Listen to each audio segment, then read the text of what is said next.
कहु कहु कहु सखी शंभु के उदेश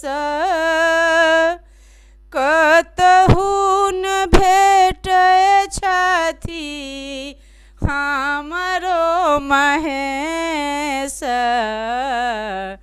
कहु कहु कहु सखी फोरल डामरू फेकल मृग छाला